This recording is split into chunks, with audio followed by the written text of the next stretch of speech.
Yuri Enrique Rodríguez en el programa más plural, participativo e influyente de los fines de semana. Y cuidado, este es el sol de los sábados con el Dream Team de la Radio Nacional. Muy buen día para Milicen Uribe, don Cristian Cabrera.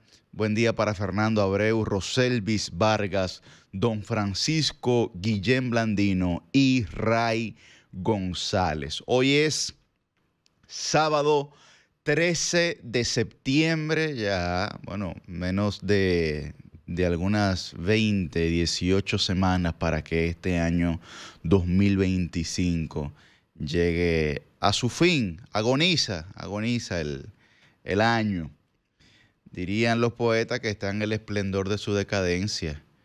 Habría que preguntarle aquí, bueno, buen día para el equipo de producción y preguntarle a los muchachos, ¿cumplieron su meta ya de este año 2025?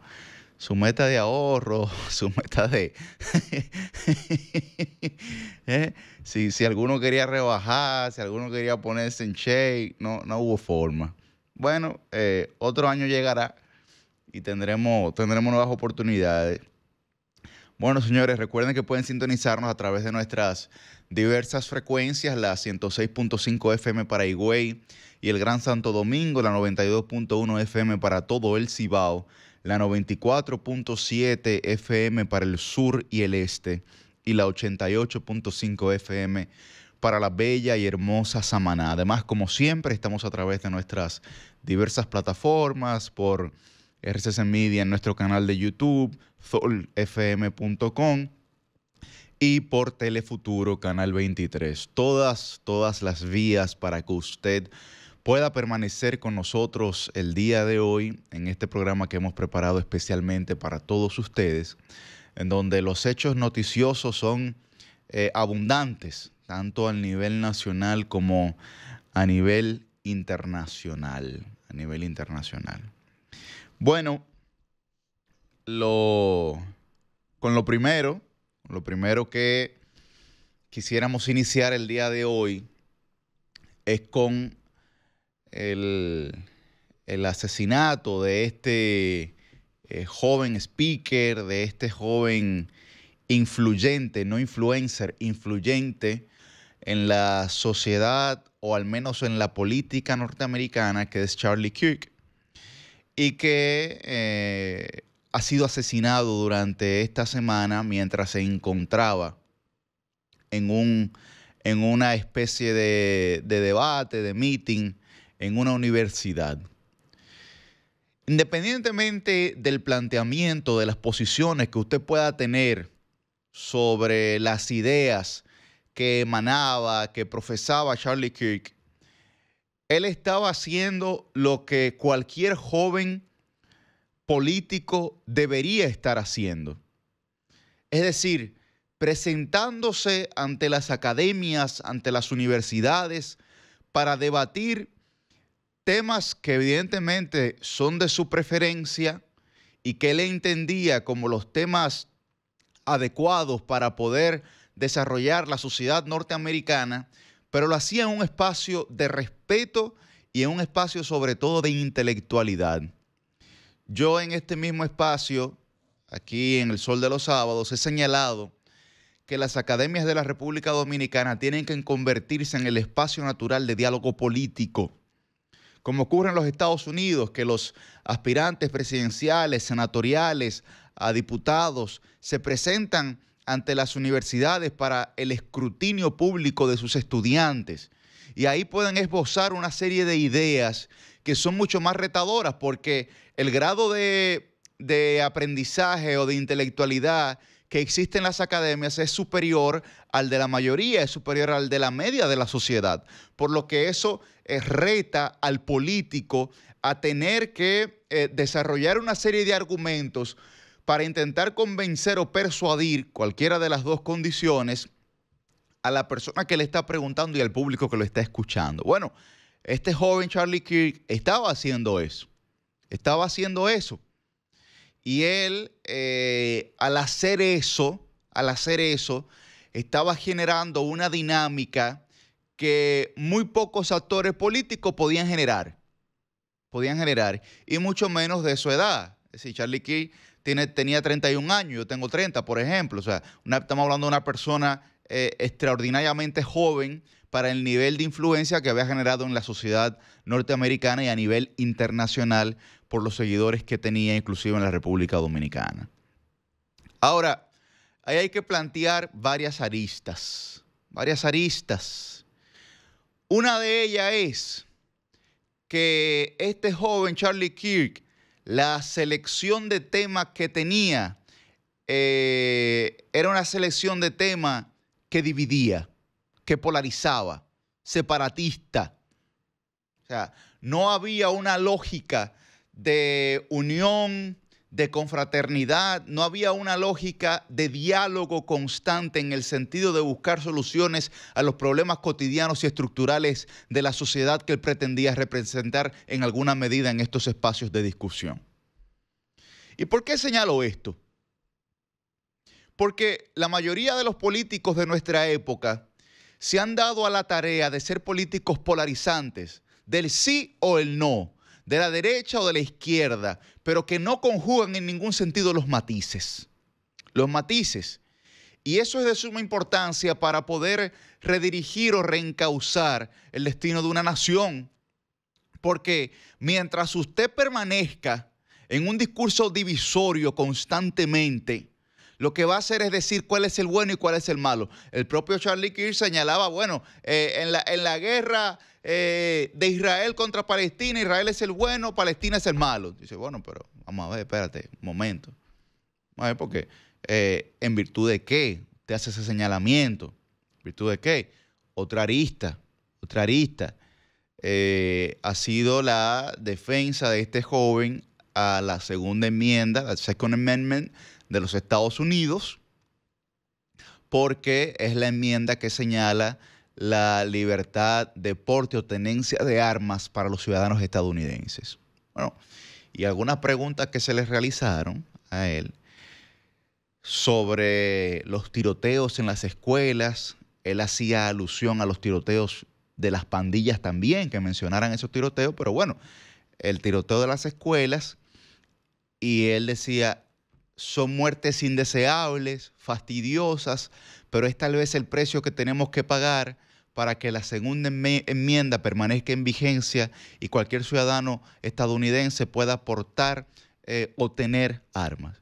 Bueno, cuando usted ve esa situación, usted se genera una serie de cuestionamientos. Dice, bueno, digamos que la industria armamentística en los Estados Unidos es de absoluta principalía.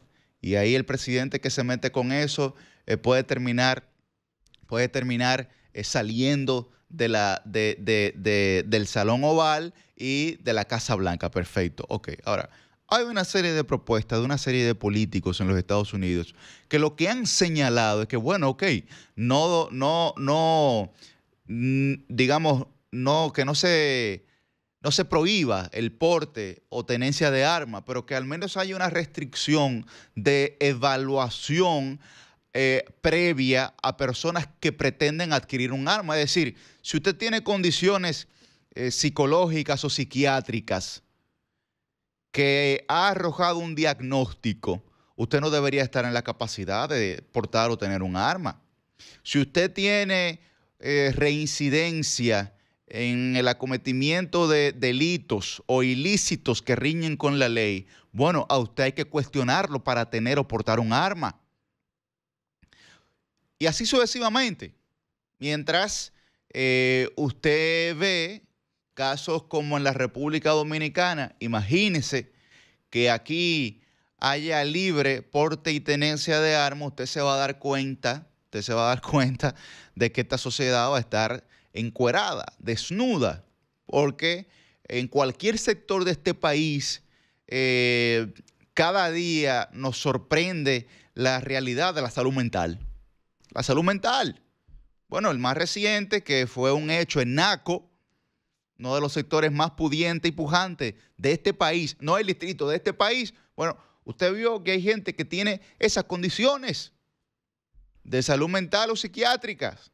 Entonces, imagínese Estados Unidos, que es una sociedad que tiene apertura absoluta a estupefacientes, por ejemplo. desde muy temprana edad. Desde que usted está en el high school, en la secundaria y pasa al college o a la universidad, inmediatamente los estudiantes tienen acceso a las drogas. Blandas, fuertes, lo que usted quiera, pero tienen acceso a ellas. Claro, es el único país en el que si usted tiene 18 años puede ir a la guerra a matar y no puede tomar alcohol. Bien, pero eso es otro tema. Ahora, tienen el acceso de forma inmediata. Tiene que haber mínimos límites para usted poder adquirir un arma de fuego. Porque cuando usted se va a lo conceptual, al fundamento, al origen, usted se pregunta, ¿cuál es la razón de usted tener un arma de fuego? ¿Cuál es la razón? No tiene un arma de fuego para ponerle adorno, ¿no? Eso no es un trabuco de los 1800, no. Usted tiene un arma de fuego para defender su vida. Y en la defensa de su vida, que lo establecen los propios códigos penales desde Napoleón, la defensa de su vida lo que quiere decir es que usted está facultado para ejercer lo que en derecho se llama la legítima defensa, que es un eximente, es una causal de eximente de responsabilidad, jurídicamente hablando. Entonces, cuando usted tiene un arma, lo que tiene es un posible artefacto que atente contra la vida suya y la de otra persona. Entonces, ahí los Estados Unidos tienen un problema. Tienen un problema porque la violencia de armas que tiene esa nación es extraordinaria. Es extraordinaria. Y una tercera arista de esta situación de Charlie Kirk es la reacción que han tenido algunos conservadores, pero yo no diría conservadores, porque los conservadores regularmente tienen planteamientos bastante razonables.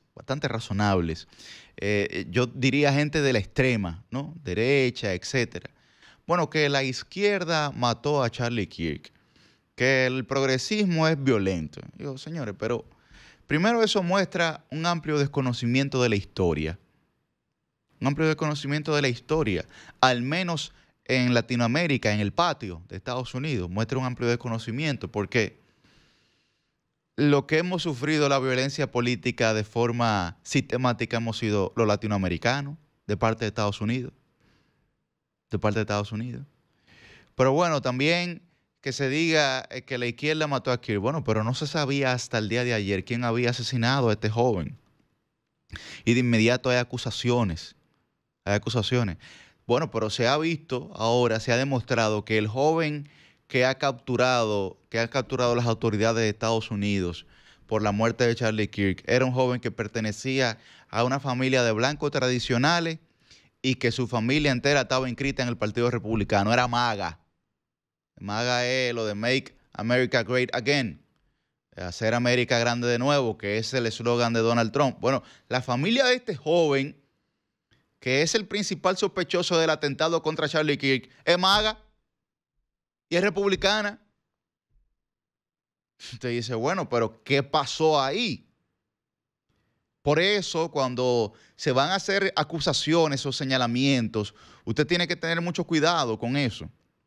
Porque este tipo de muertes, la mayoría de las veces, no responde a criterios ideológicos o a enfrentamientos de pensamiento. Porque si fueran enfrentamientos de pensamiento, el joven que atentó contra la vida y que finalmente asesinó a Charlie Kirk se hubiese parado ahí a hacerle preguntas de forma racional, de forma argumentativa. Evidentemente no lo hizo. Y todos sabemos el resultado.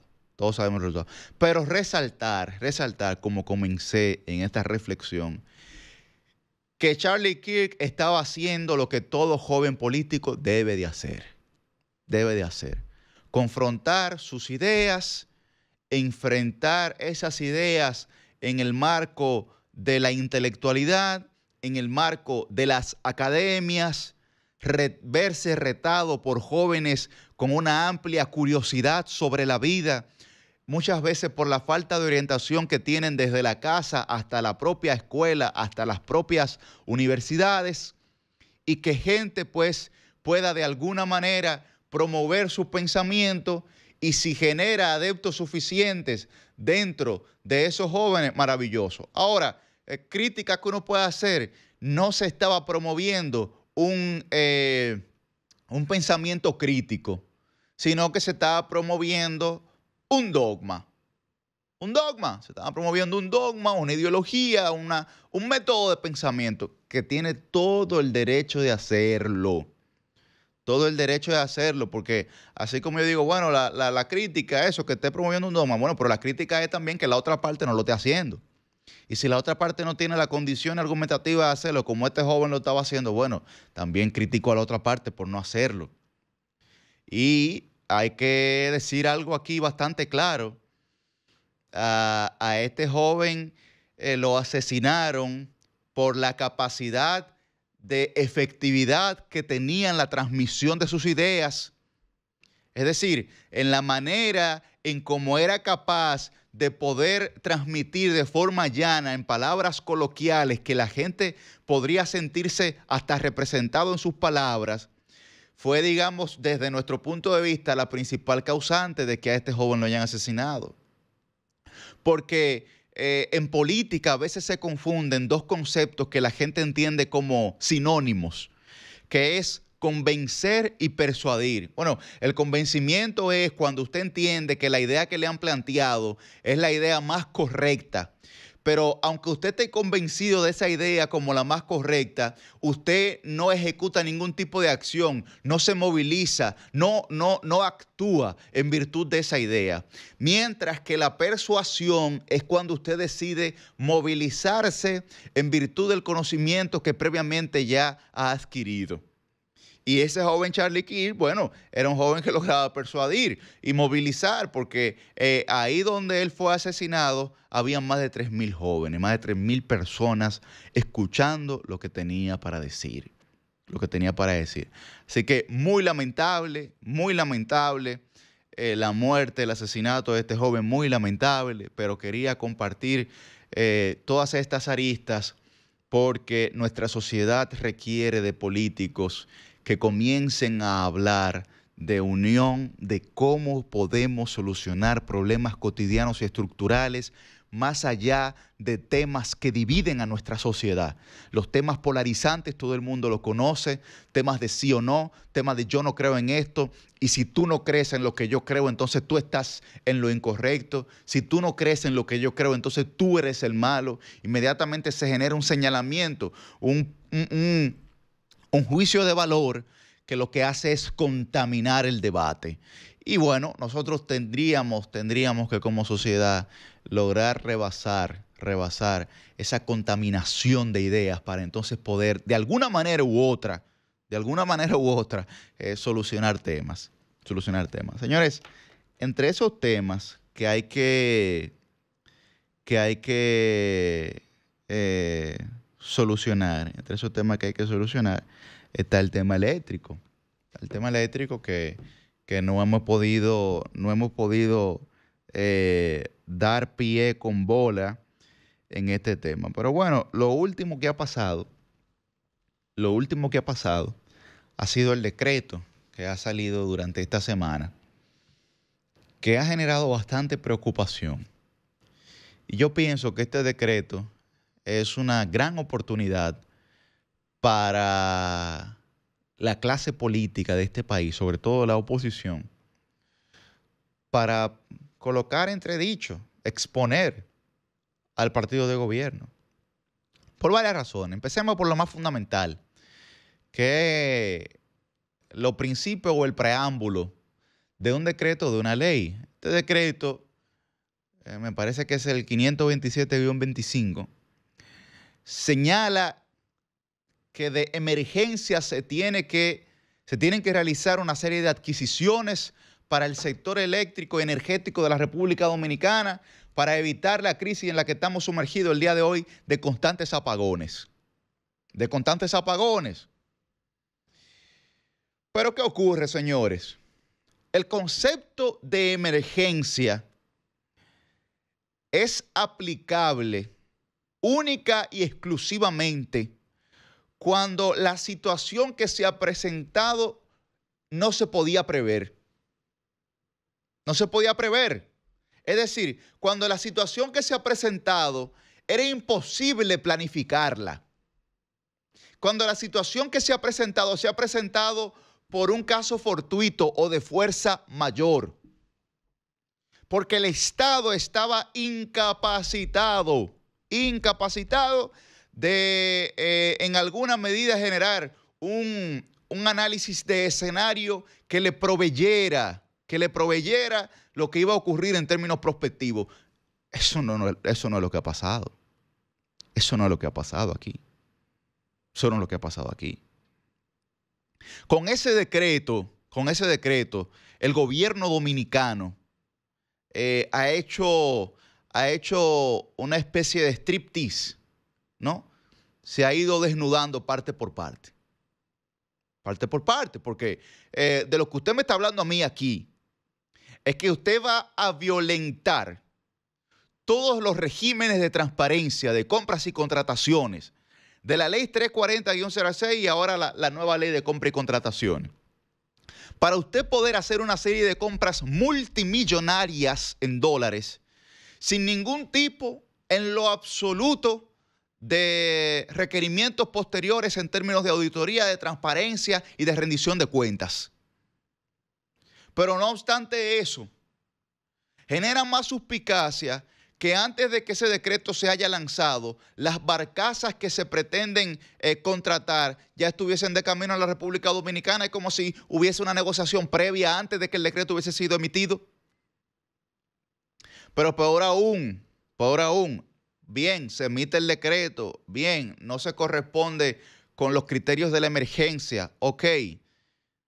¿Qué vamos a contratar? No, vamos a contratar la energía, la producción de energía más cara y la más contaminante, que es el fuel oil. Número 6. Esas barcazas que han llegado de Cuba, cuadriplican prácticamente el precio, el costo de la energía que se compra en Punta Catalina. Entonces, bueno, aparte de eso, usted tiene un sistema que es el más contaminante. Yo tengo mucho temor y preocupación por la gente de Asua, por esas barcazas que se le están instalando a ellos ahí. Porque el grado de contaminación que la provincia de Asua va a sufrir es avasallante. Es avasallante, pero hasta ahora no se están dando cuenta, porque en la lógica de producción, privatizadora, empresarial, eso no importa. El medio ambiente que se resuelva como pueda. Y bueno, si tenemos que gastar, echar a la basura los dineros del Estado, tampoco es el problema, porque eso es tema de los contribuyentes. Ellos tendrán que seguir aportando al Estado y nosotros seguir recaudando. Seguir recaudando, porque el poder es eso. Dos cosas: el monopolio del uso de la fuerza y la capacidad de recaudación que puede tener un Estado. El único que puede hacer eso es el gobierno, más nadie. Entonces, no hay ningún grado de preocupación y la gente no se alarma con este tema, señores. Pero un sector que anualmente desde el año 2020-2021 viene echando a la basura más de 1.500 millones de dólares. ¿Cuánto usted no cree que van a utilizar ahora a través de este decreto especial de emergencia para poder maniobrar? Yo lo he mencionado aquí, el déficit del sector eléctrico es uno de los 4 jinetes del apocalipsis de la República Dominicana. Sector eléctrico, las pensiones solidarias, el gasto corriente, que es el aumento de la nómina, y las supuestas ayudas especiales. 4 jinetes del apocalipsis. Bueno, parece que el que se va a hacer el líder de esos jinetes es el tema eléctrico, si es que ya no lo es. Entonces, ese decreto emitido por el presidente de la República hay que impugnarlo. Ante el Tribunal Constitucional. Hay que impugnarlo.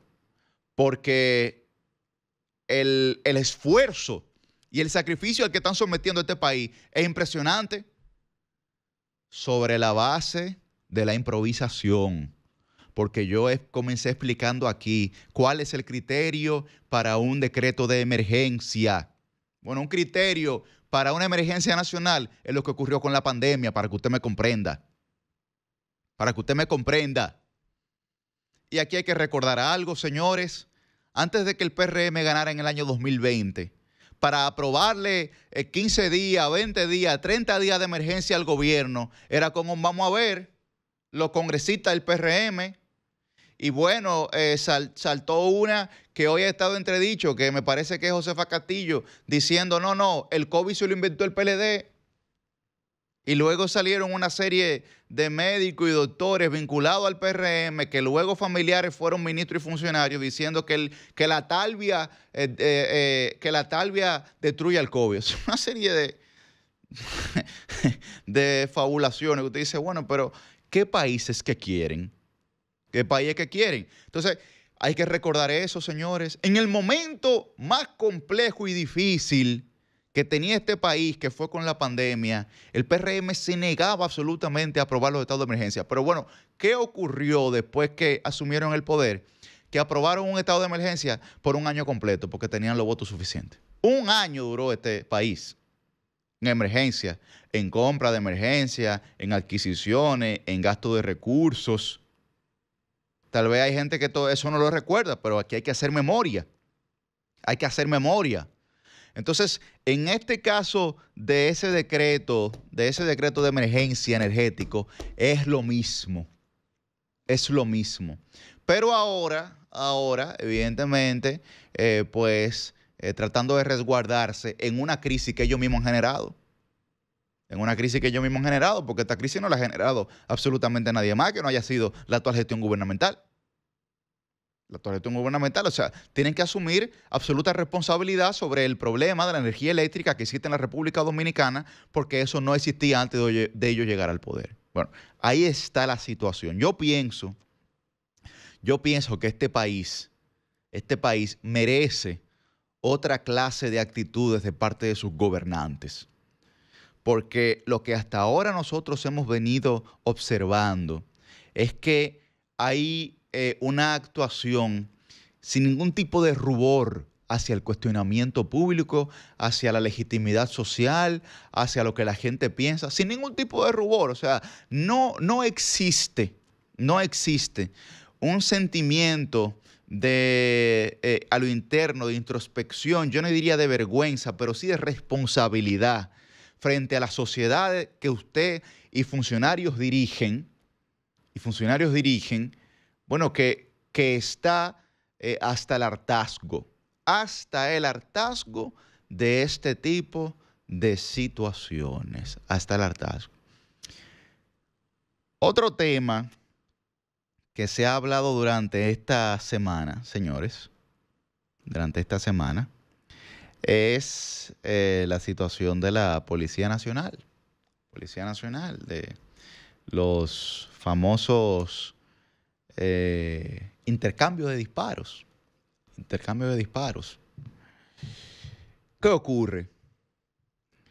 Aquí la gente ha llegado a justificar estos intercambios de disparos por una razón fundamental. ¿Cuál es esa razón fundamental? El hartazgo. El hartazgo. Usted está cansado del asedio que le tienen los delincuentes en la calle. Usted está hastiado de que usted no pueda salir a una esquina de su casa porque le van a robar el celular, de que le van a quitar los tenis, de que le van a quitar la ropa que usted tiene puesta. Bueno, entonces la gente que dice, ante la incapacidad que tiene el Estado de protegerme, yo lo que prefiero es que el Estado le dé para abajo a esos delincuentes cuando se lo encuentren en la calle. Y ya salimos de ello.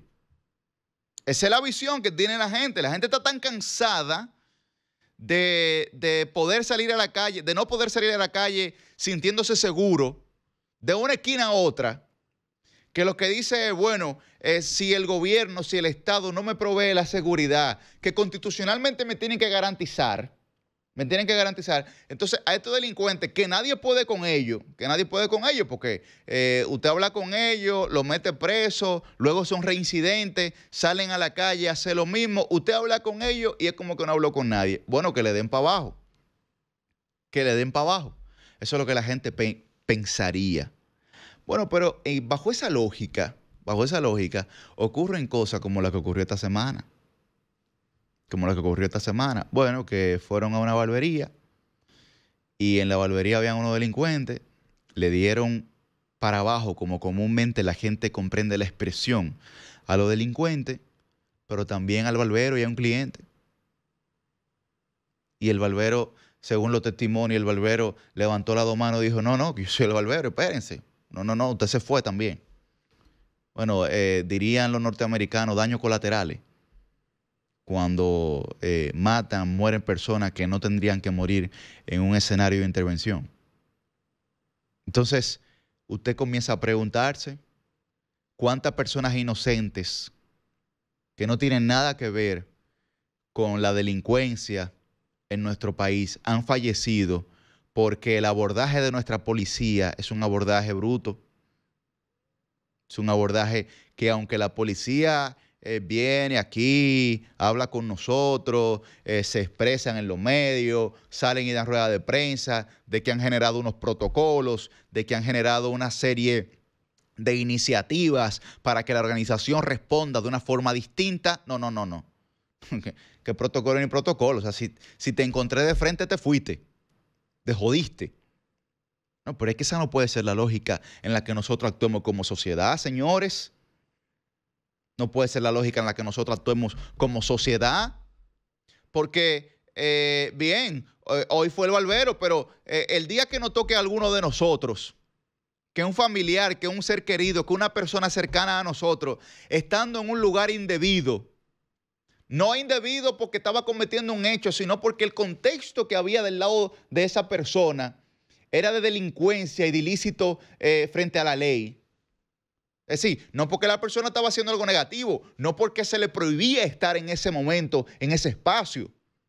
Bueno, pero como se encontraba ahí por el azar, que dicen los marxistas que el azar tiene categoría histórica, ¿no? El concepto de azaroso que nosotros tenemos también responde a la capacidad que existe en nuestro destino de que pasen cosas que uno no está esperando. Bueno, el azar, entonces, lo puso en ese lugar, estaba la policía ahí, había unos delincuentes, le dieron a los delincuentes y le dieron a su ser querido. Pero ven acá, ¿qué lógica es esta de actuar medieval en un país que, bueno, se utiliza mucho el artículo 37 de la Constitución para hablar sobre el tema de las tres causales, de que la vida está protegida desde la concepción hasta que finaliza, pero ese mismo artículo lo que está diciendo es que en este país se prohíbe la pena de muerte? El mismo artículo que utilizan para defender los supuestos o la gente que se hace llamar provida, etcétera, porque ese no es el debate. Ese mismo artículo prohíbe la pena de muerte, porque la vida tiene que ser respetada hasta que finaliza.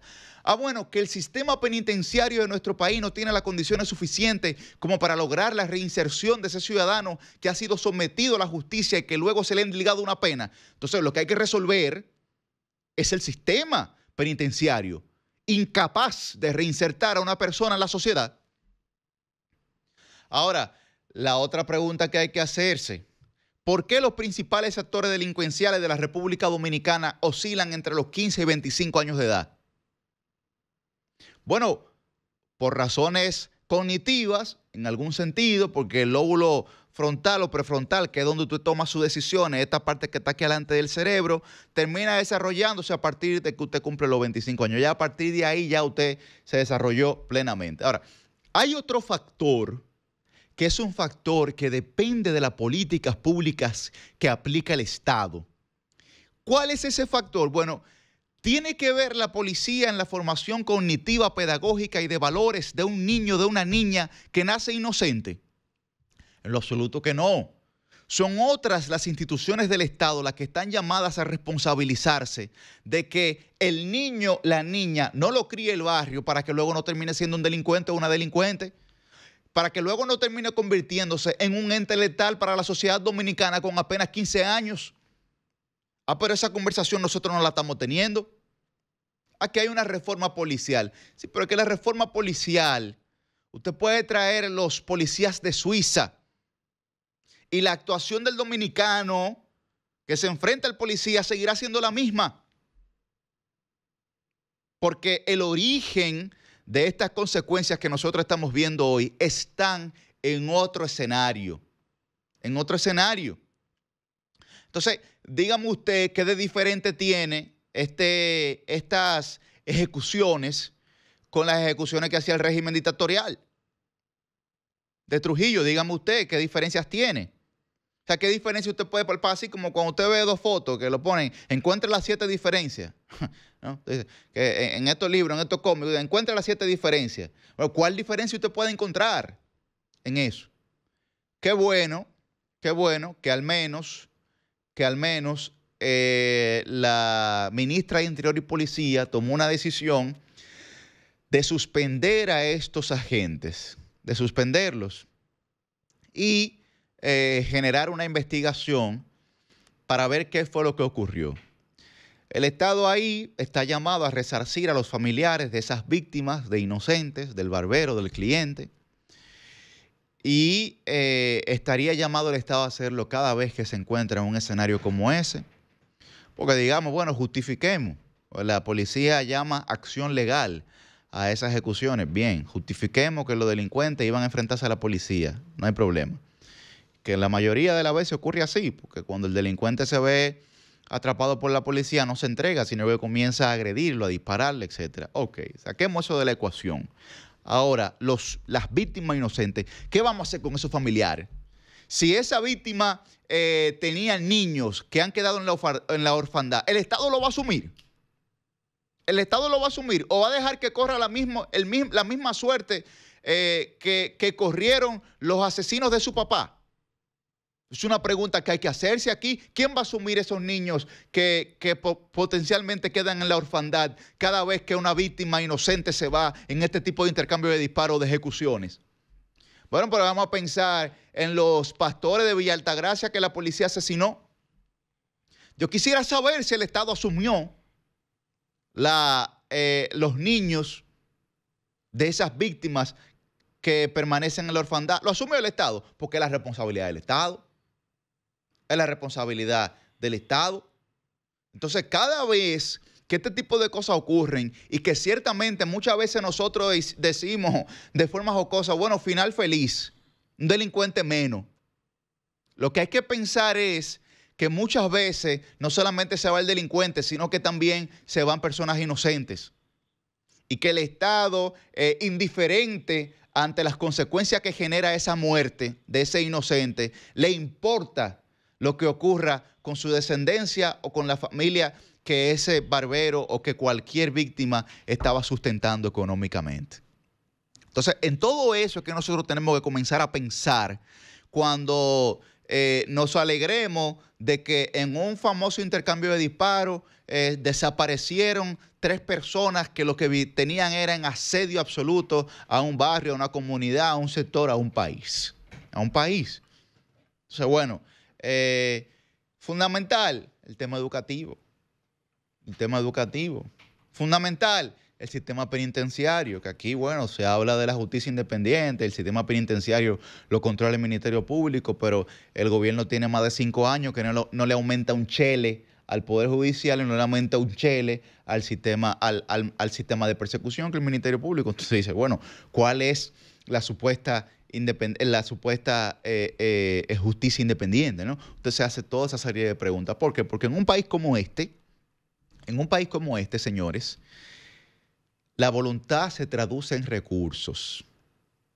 Entonces gente dice, no, yo te quiero ayudar, que si yo qué te palabra. No, pues si no hay herramientas, instrumentos para usted poder ejecutar esa voluntad, no existe. Fueron una intención, una declaratoria de intenciones, pero no es realmente una voluntad. Ahora, si hay voluntad política en este país de que algo ocurra, usted lo va a ver plasmado en el presupuesto nacional. Eso es porque como en un país como este, que no hay realmente criterios ideológicos fuertes, que la gente ni siquiera está dentro de esa discusión, que a veces ni le interesa, pues dice, bueno, pero ¿cómo vamos a entrar nosotros en una discusión ideológica si no tenemos nuestro problema básico resuelto? Bueno, hay algún grado de razón en eso. Bueno, en un país que carece de estos planteamientos, al menos argumentativos, por parte de la mayoría de su clase política, la voluntad se expresa en el presupuesto. Entonces, cuando usted ve que hay un presupuesto que le coloca menos recursos a una institución o le coloca más a otra, es porque la intención, la voluntad política está volcada hacia esa, evidentemente, que tiene más recursos y no hacia la que se lo han retirado. Ray. Increíble, Yuri, este tema de este linchamiento de estas personas o supuestos delincuentes hasta que se demuestre lo contrario. De verdad que ha sido una noticia que ha consternado el país en esta semana, entre otras noticias. Y nosotros nos preguntamos entonces, ¿dónde está la inversión en la reforma policial? ¿Dónde está el plan que sometió el gobierno desde hace unos 5 años de que iba a reformar la policía? Se siguen dando estas prácticas de brutalidad en este órgano policial que debe prevenir, que debe tener un sistema preventivo más que un sistema de asesinatos como lo está haciendo. Y sí, la sociedad con el hartazgo delincuencial dice, bueno, sí, mataron a ese delincuente y ya salimos de él. Sí, pero no, eso no es lo que mandan los preceptos sociales. Eso no es lo que manda la doctrina, eso no es lo que dice. No, entonces, si por cada situación dolosa o por cada situación delincuencial vamos a tener que asesinar a un ser humano, a pagar una vida, empecemos por los políticos, a ver si queda uno. Empecemos por ahí. Entonces, definitivamente que este tipo de situaciones llaman a una alarma al gobierno de que no hay tal reforma policial. Sin decir que se prometió mucho en campaña una reforma profunda de la policía, que se prometió mucho en campaña, un famoso plan, el plan Giuliani, que dio muchos resultados cuando este fue alcalde en Nueva York en su momento, y erradicó la delincuencia, y que se supone que aquí va a haber algo similar al plan Giuliani. Y eso se promovió en campaña, eso se posicionó. Bueno, la gente hasta de a pie ya sabía quién era Giuliani. La gente decía, el plan Giuliani que Luis prometió, eso es lo que nos va a resolver a nosotros la delincuencia. Eso es lo que nos va a resolver a nosotros el problema de la criminalidad en el país. La gente ni sabía quién era Giuliani, pero repetía el nombre porque fue una bandera de la campaña. Sin embargo, eso no ha sucedido, como así otras promesas de campaña de este gobierno. Y en los primeros 4 años siempre se decía, no, que fue el gobierno anterior, que fueron los 20 años anteriores, Ese discurso se compró en el primer cuatrenio. Pero ya en el segundo, ese discurso no se lo compra a nadie, ni siquiera los mismos PRMistas. Ni siquiera los mismos PRMistas que están diciendo, bueno, como vamos para afuera, vamos a ver qué es lo que vamos a hacer, porque tenemos que capitalizarnos. Porque es para afuera que vamos en 3 años. Entonces vamos a ver qué hacemos, porque tenemos que capitalizarnos. No es verdad que vamos a durar de nuevo 12, 16 ni 20 años fuera del gobierno sin un centavo. Entonces ahora está el juidero en la clase política del gobierno oficialista. Entonces, es lamentable este tipo de acciones, sobre todo por lo que repercute, como decía mi compañero Yuri, de que nadie entonces asiste a esas personas que ahora se quedan sin unos padres, se quedan sin un sustento, niños huérfanos, esposas viudas, porque simplemente la policía no hizo un procedimiento acorde a como debía hacerlo y como todo manual policial podría establecer. Increíble esto. La gente habla de que este barbero tenía más de 20 años en su barbería con su pequeño negocio y que desde adolescente empezó en ese pequeño emprendimiento a poder darle sustento a sus hijos y a poder darle sustento a su familia. Y miren cómo un mal procedimiento policial le ciega la vida a este barbero y a un cliente y nadie dice nada y nada pasa. No se sabe ahora cómo esa familia qué sustento va a ser de esa familia. No se sabe ahora qué va a ser la esposa de ese señor con los compromisos que tenían. No se sabe nada. Así también como no se supo de los pastores que asesinaron por otro mal procedimiento policial. Bueno, muchas situaciones, señores, en nuestro país. Ojalá que el desasosiego no sea, pues, la base del razonamiento de la gente, ¿no? A propósito de que esta nueva regulación, don Ray, que ha lanzado el Banco Central y la Junta Monetaria del país. No sé si usted pudo verla. Sí, claro, y me asustó porque me recordó el gobierno 2000-2004. Me acordó a mí como el corralito en Argentina. Ay, Dios mío, peor todavía, Jesús. No. Pero ¿No le acordó eso al corralito? Pero una película de terror. Usted sabe que yo ayer me estaba edificando con uno de los más grandes conocedores aquí del sistema bancario y eso. Me dijo, Yuri, hace muchos años aquí se tenía que aprobar cuando se hacían transferencias de $500. Tenían que haber aprobaciones. Y me dice, bueno, ¿cuál va a ser la metodología que va a utilizar el Banco Central para poder, pues, tener una rendición de cuenta de todas estas transacciones que hay que declarar, ¿no? Decirle a la gente que lo que se ha dicho es que se tienen que declarar las transacciones que superen los $10,000, ¿no? Y que si esas transacciones no se declaran, pues usted va a ser susceptible de sanciones. Todo eso se hace para intentar, pues, desmotivar a la población a que siga generando esa serie de transacciones, esos retiros, esos cambios de divisa, etcétera, ¿no? Y bueno, como usted lo desmotiva, lo que usted genera en el mercado es, digamos, que esas divisas permanezcan estables, permanezcan frisadas, estancadas, por así decirlo. Y eso le permite al Estado un grado de estabilidad porque evita la incertidumbre. Ahora, usted se pregunta, ¿es esta la mejor forma de evitar la incertidumbre? Yo pienso que tendríamos que preguntárnoslo.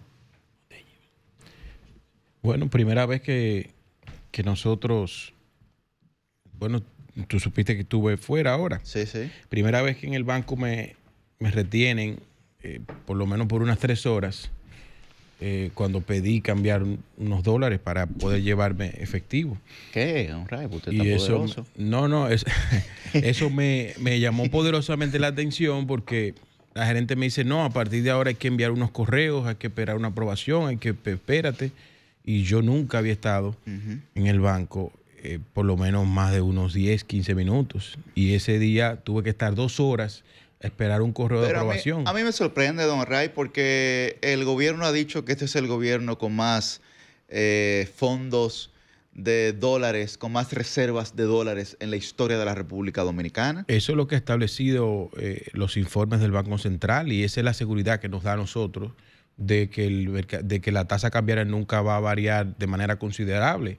No sé si es que estos informes fueron maquillados o fueron, no sé. No, yo pienso que la Junta Monetaria y el Banco Central con esta decisión lo que está buscando, cuando yo digo de desmotivar a la gente en el tema del cambio, del tema cambiario de la divisa, de retirar el tema de los dólares, de hacer transacciones, es precisamente buscar que la fluctuación de la tasa del dólar sea menor y que no alcance el 64 que ya alcanzó la semana pasada. Histórico. Histórico, correcto. Desde la perspectiva, digamos, financiera y económica, lo que está intentando hacer el Banco Central es sobre todo eso, que ante la extraordinaria cantidad de crisis que hay en todos los sectores del país, bueno, que por lo menos ese no sea uno, ¿no? Y entonces, claro, control. Yo no creo que esa sea la mejor medida cuando usted está en una economía de mercado como la de la República Dominicana, que si mal no recuerdo, nunca había visto una medida como esta. Totalmente de acuerdo contigo y se justifica que por lo menos se haga con el peso porque tú restringes la capacidad de compra de la gente y más o menos restringes la inflación. Pero con el dólar. No, ¿hasta qué punto? Bien. Con el dólar Claro. también. Aquí hay 3 elementos que me gustaría poner sobre la mesa. El primero es que luego de que varios economistas de fuste, de reconocimiento, habían pronosticado un aumento de la tasa del dólar a lo largo de este año, y de hecho han reiterado que para el año próximo seguirá subiendo, el ministro de la Presidencia y presidente del Partido Revolucionario Moderno, y José Ignacio Paliza, en su tono, digamos, un poco jocoso, a veces de burla, en un programa de televisión había dicho que cómo va a ser que algunos economistas tan reconocidos estén pronosticando que el dólar va a subir, que va a alcanzar el 70 cuando el dólar estaba estabilizado, y a los pocos días el dólar fue incrementando de 58, 59 pesos hasta encaramarse en los 64 pesos. Bueno, está bien, esta es una decisión que se toma desde el Banco Central, que tiene algún nivel de autonomía del Poder Ejecutivo, pero el ministro de la Presidencia creo que sí tendría que estar un poco más pendiente de estos temas, porque no deja de ser todo un sistema económico que funciona en su conjunto. No es de manera aislada una decisión del Banco Central aumentar o no según la presión que tenga el valor. Pero bueno, lo que dice el ministro de la Presidencia es uno de los elementos que quiero poner sobre la mesa. El otro es la reunión a la que asistieron las principales cabezas de las entidades de intermediación financiera, del sector financiero del país, a la Junta Monetaria, donde evidentemente ahí se tocó el tema del valor del peso, el tema del valor de la compra de las divisas, del dólar, que es la moneda de referencia. Bueno, habrá que ver también qué sucedió allí. El otro aspecto, Ray, Yuri, es que el tema dólar, el tema financiero, siempre es un tema que hay que tocar con mucha delicadeza y con mucho cuidado, porque luego andan diciendo que uno está especulando, que uno está tratando de presionar hacia determinado lado la balanza de la economía, que hay sectores interesados en que el dólar, que el precio se deprecie o que el dólar aumente. Y bueno, siempre se ha tratado con mucha precaución, ¿verdad? La manera en la que uno debe de referirse a estos temas. Pero no deja de ser cierto, y es el último elemento que traigo sobre la mesa, lo que dijo ayer Ligia Bonetti, que el aumento del precio del dólar, la subida del dólar, genera un problema de competitividad para el país. Claro. Y eso es cierto. Pero de lo que dice Ligia Bonetti, hubo algo que me preocupó. Y me despertó dudas. Ella dice, refiriéndose a este tema, que nunca ha creído que el dólar deba ser controlado de manera artificial. Oh. Ella lo dijo. Lo escuché y lo vi, no lo leí en algún sitio. Lo escuché y lo vi. Ella dijo que nunca se ha creído, al referirse al desafío que representa el aumento del dólar para los temas de competitividad en el país. Ella dijo que ella nunca ha creído que el dólar deba ser controlado de manera artificial. Entonces me surge la pregunta: ¿el dólar ha venido siendo controlado de manera artificial? ¿O el miedo es que empiece a ser controlado de manera artificial a partir de ahora? Bueno. Es una pregunta que yo me hago, porque cuando Ligia Bonetti habla con la capacidad, la experiencia, la trayectoria y la información que ella domina por el tipo de industria que dirige, yo me pregunto si es que el dólar venía controlado de manera artificial o es que el dólar va a empezar a ser controlado de manera artificial. Es una preocupación real, porque eso tiene efectos directos e inmediatos sobre la totalidad de la economía. ¿Quién va a cargar en caso de que empiece a suceder, o en caso de que sucediera antes, quién estaba cargando con el costo económico de mantener controlado un dólar de manera artificial? Es una pregunta que yo me hago, Yuri. Sí, definitivamente. Yo creo que estas declaraciones de Ligia, pues tú haces la pregunta, ¿serán premonitorias o es porque ya ha ocurrido, ¿no?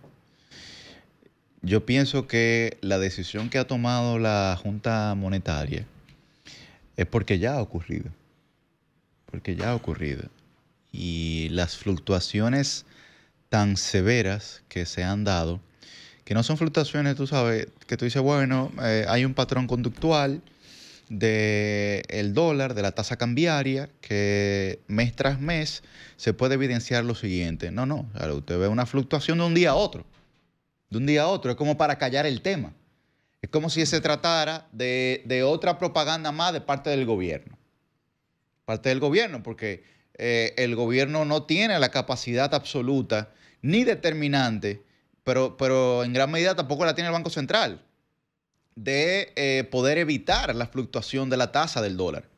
No lo tiene en gran medida, porque el mercado, en una economía de mercado como la nuestra, usted está impedido básicamente de que eso ocurra. Entonces, es como si el gobierno, por tumbar el tema de los medios de comunicación, de lo que la gente está hablando, de traer los fantasmas que tú señalabas, Ray, del 2002, 2003, porque esos fantasmas, pues, rodean de forma cotidiana esta gestión gubernamental. Y a veces más que en fantasmas son resucitados, como Lázaro, ¿no? Ay, Dios mío. Ojalá sea como Lázaro. Ojalá sea Lázaro.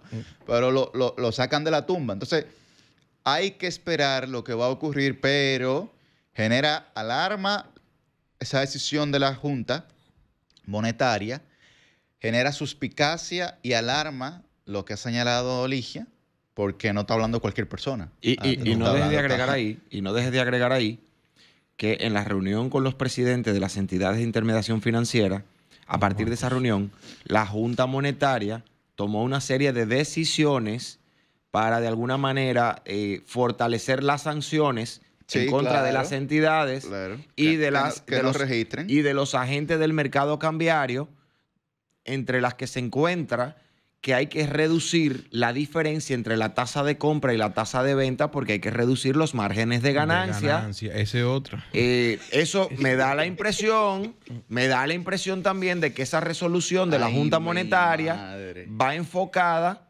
en disminuir el acaparamiento de dólares, que eso también, no digo que es lo que está ocurriendo ahora, pero que eso también ocurre en los mercados donde hay una libre negociación de las divisas. Claro. Donde también se le está poniendo mayores controles a los agentes cambiarios que no son entidades de intermediación financiera. Por ejemplo, usted no puede hacer transacciones por $1 millón cuando el patrimonio suyo es de 100 mil pesos de capital social. Usted tiene que sustentar o tener por lo menos un mayor patrimonio social como empresa para usted poder hacer una cantidad de transacciones cambiarias, porque usted tiene que tener algún respaldo. Ay, Dios mío. De modo que hay una serie de medidas importantes que la Junta Monetaria ha tomado de cara al mercado cambiario de la República Dominicana, y lo que aparenta es que le han apretado la tuerca a todo el mundo. Ahí los dealers. Bueno, a las 8 de la mañana, señores, vamos a escuchar lo que tienen para decir los oyentes. Adelante.